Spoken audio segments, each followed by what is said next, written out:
আল্লাহ বলেন, যে আমার দিকে আসবে আমি তার পথ সহজ করব। সূরা আনকাবুত।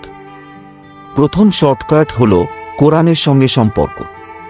কারণ কোরআনই হিদায়তের মানচিত্র। যত বেশি পড়ব ও বুঝব তত সহজ হবে পথ।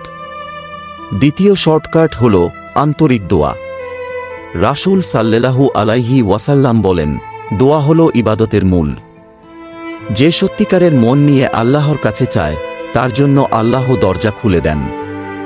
তৃতীয় শর্টকাট হল ছোট ছোট নেক কাজ। ইমাম নববী রহমাতুল্লাহি আলাইহি বলেন, অল্প হলেও নিয়মিত আমল আল্লাহর কাছে সবচেয়ে প্রিয়।